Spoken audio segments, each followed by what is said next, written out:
Bismillahirrahmanirrahim. Assalamualaikum warahmatullahi wabarakatuh.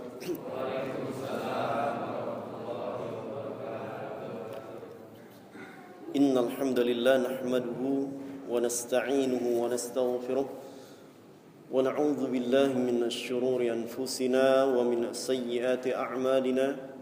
Man yahdihillahu fala mudilla lahu wa man yudlil fala hadiya lahu. وأشهد أن لا إله إلا الله وحده لا شريك له وأشهد أن محمدا عبده ورسوله اللهم صل وسلم وبارك على سيد الأنبياء والمرسلين نبينا سيدنا محمد وعلى آله وأصحابه ومن تبعهم بإحسان إلى يوم الدين أما بعد فإني أوصي نفسي وإياكم بتقوى الله حق تقاته فقد فاز المتقون يقول الله تبارك وتعالى أعوذ بالله من الشيطان الرجيم يا أيها الذين آمنوا اتقوا الله حق تقاته ولا تموتن إلا وأنتم مسلمون.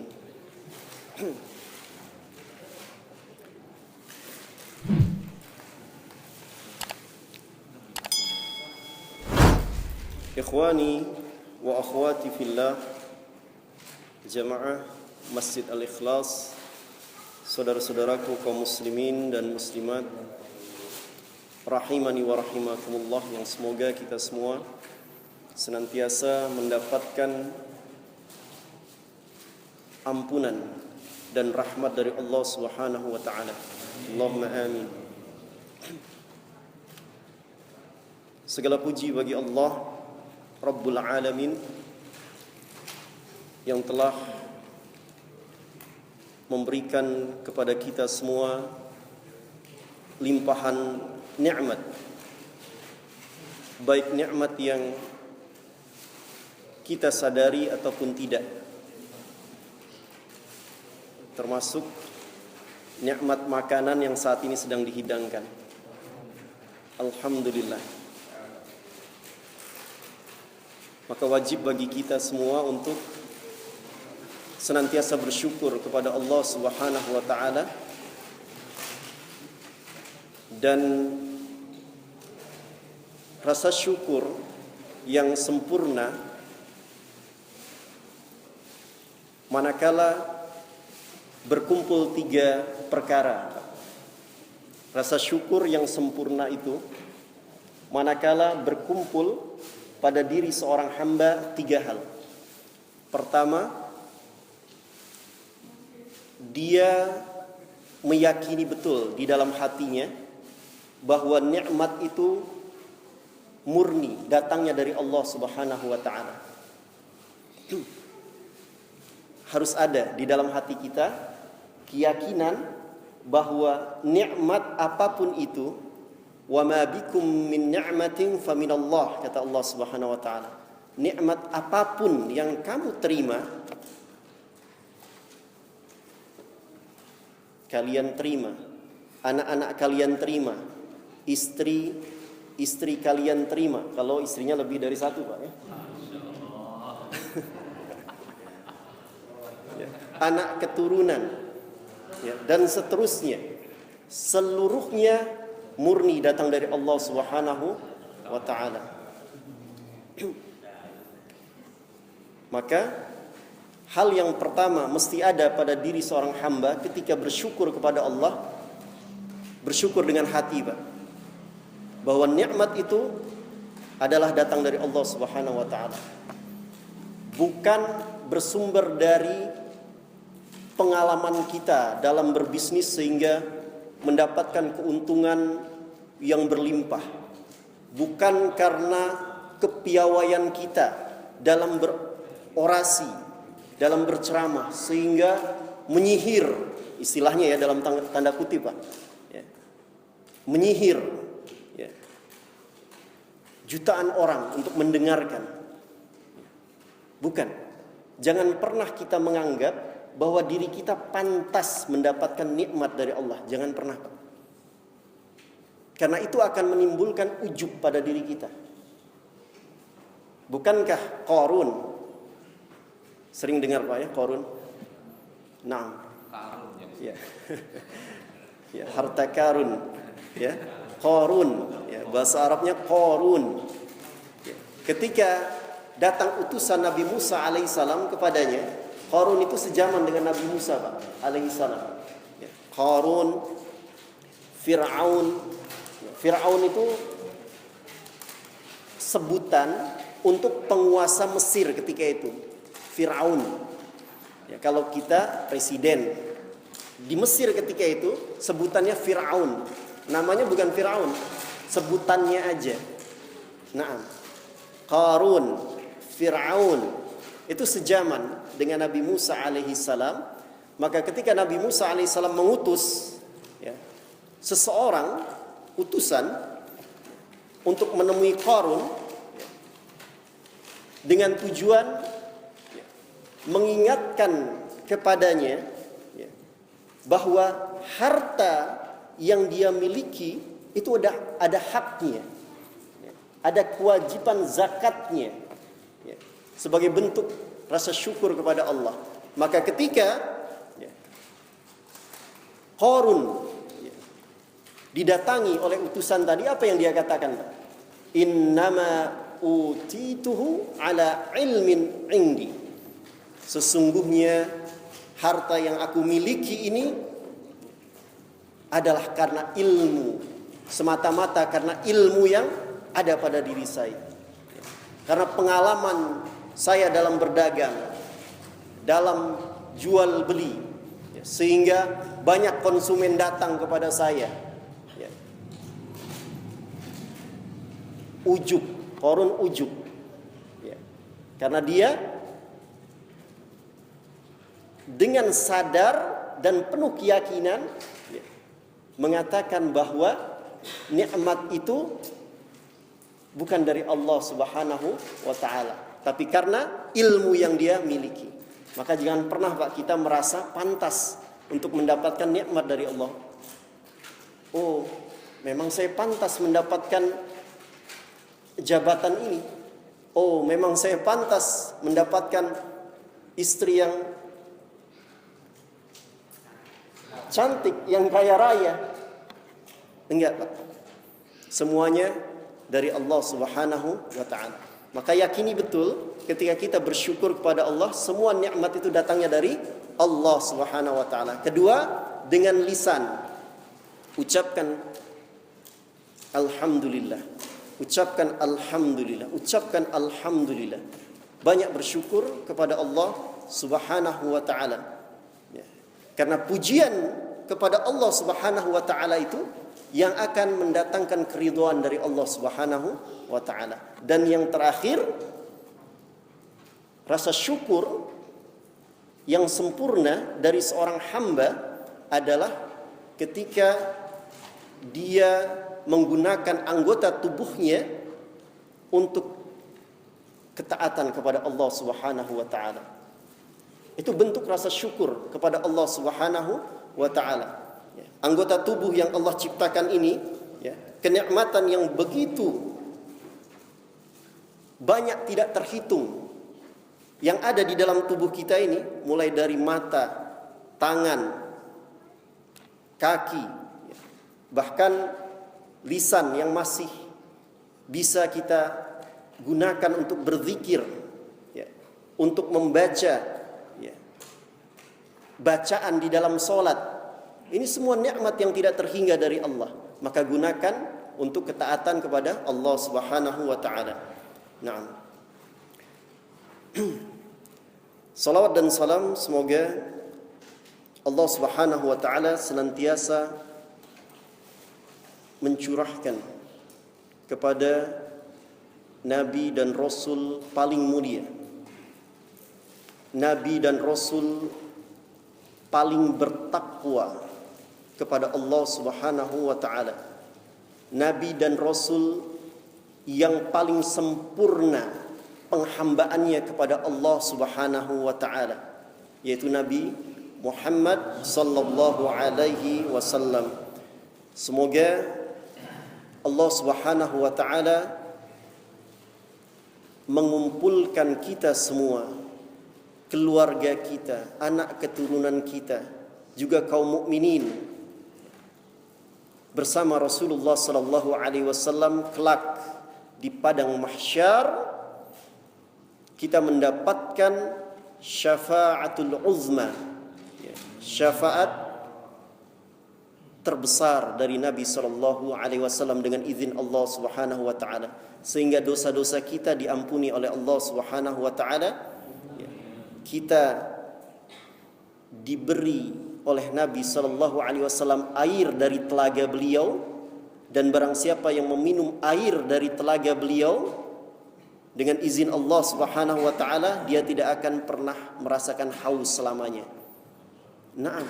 Kalau dia tidak pernah merasakan haus selamanya, itu artinya perjalanan berikutnya, perjalanan terakhir, Pak, menentukan ini antara surga dan neraka, ketika seorang hamba diperintahkan oleh Allah untuk berjalan di atas sirat. Sirat adalah jembatan. Naam, jembatan yang tipisnya lebih dari rambut, tajamnya lebih dari pedang. Dan ada kail-kail, semacam kail-kail yang sangat tajam, yang siap menyerang siapapun yang diperintahkan oleh Allah Subhanahu wa taala. Naam. Jadi kalau di dunia ada permainan apa? Ninja Warrior, ya. Banyak tantangan di situ, ya. Naam, di akhirat sudah tidak terbayang lagi, ya. Gelap. Dan kita butuh cahaya. Nur dan cahaya itu insya Allah diantaranya kita dapatkan dengan kita menghadiri majlis ilmu ini. Naam, karena majlis ilmu adalah raudhah min riyadil jannah, ya, surga di antara surga, taman di antara taman-taman surga Allah di dunia. Naam, didapat cahaya itu juga dari ibadah-ibadah yang kita kerjakan karena Allah Subhanahu wa taala. Ya.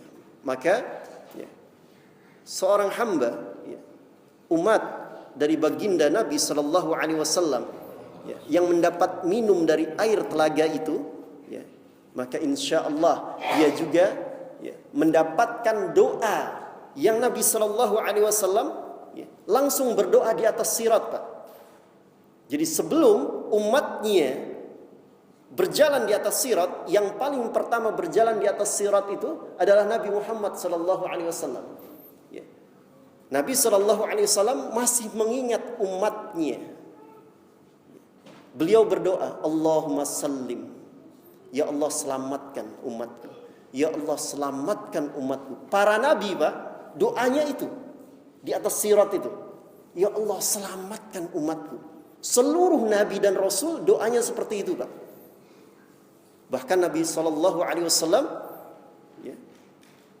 beliau sangat mengharapkan semua umatnya selamat dari api neraka dan dimasukkan oleh Allah ke dalam surga yang penuh dengan kenikmatan, dengan rahmat Allah Subhanahu wa taala. Namun ketetapan Allah Subhanahu wa taala di atas segalanya. Allah Subhanahu wa taala telah menetapkan siapa penghuni surga, siapa penghuni neraka, dengan ilmu dan hikmah yang ada pada Allah Subhanahu wa taala. Maka ada di antara umat Nabi sallallahu alaihi wasallam yang kemudian masuk ke dalam neraka. Apakah kekal di dalam neraka? Insya Allah tidak. Sesuai dengan kadar dosanya masing-masing. Nah, ini yang penting untuk kita perhatikan, jemaah sekalian. Orang yang mendapatkan minum dari telaga Nabi sallallahu alaihi wasallam itu, maka dia akan dikuatkan kakinya, akan diteguhkan hatinya untuk melewati sirat itu. Makanya di dalam doa, di dalam salat, setiap kali sholat, bahkan setiap rakaat kita berdoa, ihdinas siratal mustaqim. Ya Allah, tunjukkanlah kepada kami jalan yang lurus. Ya Allah, bimbinglah kami untuk tetap berada di jalan yang lurus. Apa yang dimaksud jalan yang lurus itu, Pak?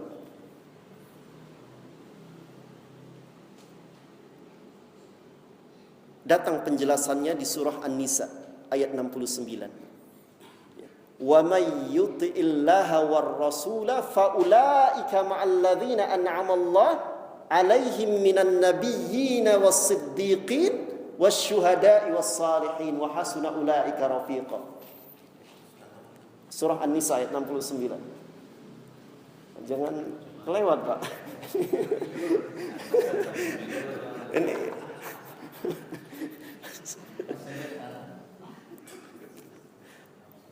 sudah jauh-jauh ya kita ini. Alhamdulillah ya. Datang penjelasannya di surah An-Nisa ayat 69. Ternyata ya, permohonan kita kepada Allah setiap kali sholat, Pak, agar Allah membimbing kita ya, agar teguh di jalan yang lurus itu adalah jalan orang-orang yang mentaati Allah dan Rasulnya. Ini ditanamkan di dalam jiwa kita, Pak, bahwa jalan orang yang lurus itu adalah jalan orang-orang yang menaati Allah dan Rasulnya. Siapapun yang taat kepada Allah dan Rasulnya, maka dia akan memperoleh kenikmatan yang sama sebagaimana kenikmatan itu diberikan kepada para nabi, para siddiqin. Apa para siddiqin, Pak? Orang-orang yang jujur lisannya ya. Yang jujur imannya, bukan munafik. Bukan orang munafik. Para syuhada, orang-orang yang mati syahid ya, di medan perang untuk menegakkan agama Allah, yang mati syahid di jalan Allah Subhanahu wa taala ya. Ada hamba-hamba Allah yang mendapatkan pahala syahid di akhirat. Syahid ini ada beberapa keadaan, Pak. Ada syahid di dunia saja, ada syahid di dunia dan di akhirat, ada syahid di akhirat. Artinya pahala syahid di akhirat. Syahid di dunia, dia dikenang sebagai pejuang, adalah orang yang dia berjuang, tapi niatnya di dalam hati supaya disebut pahlawan, supaya disebut ya, pejuang, dikenang, ya, supaya ditulis sebagai pahlawan nasional, misalnya, ya. Ini sebatas dunia saja. Ya. Syahid akhirat ini masya Allah banyak. Ya. Di antaranya seorang istri yang Allah wafatkan ketika melahirkan anak. Naam, anaknya hidup, dianya meninggal. Dia syahid akhirat. Orang yang mati karena taun, wabah. Orang yang mati ya, karena tertimpa reruntuhan. Ya. Orang yang mati karena terbakar. Orang yang mati karena tenggelam. Orang yang mati karena jatuh dari tempat yang tinggi, ya. Ya, kalau sekarang pesawat ya misalnya, ya. Tapi bukan bunuh diri, ya. Bukan bunuh diri, ya. Seperti masya Allah, ya. Korban ya, pesawat Sriwijaya yang lalu, ya. Kalau dia adalah orang yang memenuhi hak Allah, artinya dia beribadah kepada Allah, ya. Ya, kalau bermaksiat, ya siapapun tidak lepas dari maksiat, Pak, ya. Tapi dia ya, memenuhi hak atas Allah Subhanahu wa taala, yaitu beribadah kepada Allah, kewajiban tidak ditinggalkan. Insya Allah dia mati mendapatkan syahid akhirat. Kita kembali lagi ke surat An-Nisa ini, ya, bahwa orang yang senantiasa dibimbing oleh Allah untuk berjalan di atas jalan yang lurus adalah orang yang taat kepada Allah dan Rasulnya, yang akan mendapatkan nikmat yang sama sebagaimana kenikmatan yang didapat oleh para nabi, para siddiqin, para syuhada dan para salihin. Wa hasuna ulaika rafiqa, dan mereka adalah sebaik-baik teman. Oleh karenanya jemaah sekalian, ini berkumpulnya kita di tempat ini niatkan karena Allah Subhanahu wa taala, niatkan untuk bertaqarrub, mendekatkan diri kepada Allah Subhanahu wa taala. Semakin kita mengenal Allah, semakin kita bersemangat untuk mengamalkan ajaran Rasulullah sallallahu alaihi wasallam, maka insyaallah ini menjadi amal salih yang akan menemani kita nanti di alam barzakh. Kata Rasulullah sallallahu alaihi wasallam, ini terakhir sebelum kita masuk kepada pembahasan, hadis yang diriwayatkan oleh Imam Muslim dari sahabat Abu Hurairah radhiyallahu anhu, yatba'ul mayyita thalathah fayarji'u ithnan wa yabqa ma'ahu wahid yatba'uhu ahluhu wa maluhu wa amaluhu.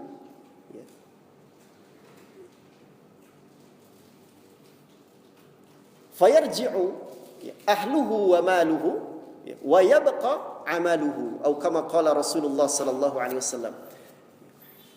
Orang yang meninggal itu, Pak,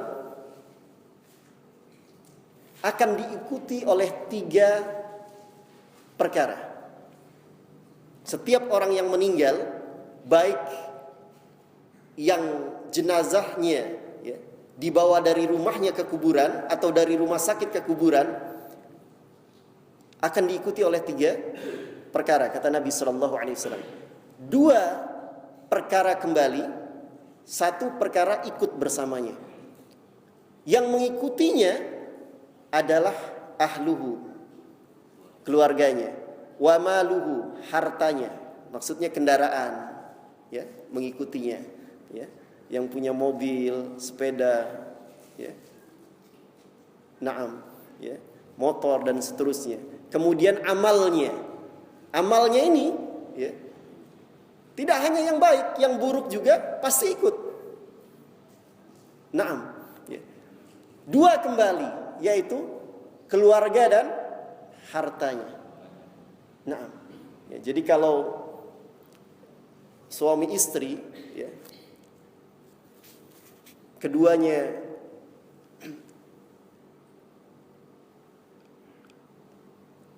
menyampaikan janji sehidup semati, itu tidak tepat, Pak. Yang tepat adalah sehidup sesurga, insyaallah. Kalau sehidup semati, kalau kemudian istrinya yang mati duluan, bisa jadi, suaminya nikah lagi. Ini bukan setia namanya, bukan setia. Tapi kalau sehidup sesurga, insyaallah, yang diingat bidadari, Pak Yusri, betul, masya Allah. Istri saya akan menjadi pemimpin bidadari, dan saya akan mendapatkan bonus bidadari-bidadari yang lain. Itu yang diingat, sehidup sesurga. Ini sehidup sesurga. Taib, Yang akan mengikutinya adalah amalnya, yaitu amal baik dan amal buruk. Amal baik akan menerangi kuburnya, dan akan menjadi makhluk yang sangat rupawan. Tentu dikondisikan, disesuaikan dengan jenis kelaminnya. Yang jelas Rasulullah sallallahu alaihi wasallam menyampaikan bahwa amal baik itu akan menemani orang yang meninggal dalam bentuk yang sangat baik, yang sangat rupawan dan sangat harum, sampai Allah Subhanahu wa taala menetapkan kiamat besar. Sedangkan amal buruk juga akan menemaninya, tapi dalam bentuk makhluk yang sangat buruk dan sangat bau. Sampai kapan? Sampai Allah tetapkan kiamat. Maka insya Allah jemaah sekalian, kita bermohon kepada Allah agar duduknya kita di rumah Allah ini, di Masjid Al-Ikhlas ini, Allah tetapkan sebagai amal saleh untuk kita. Dan insya Allah akan menemani kita di alam barzakh. Allahumma amin. Taib, jemaah sekalian rahimani wa rahimakumullah.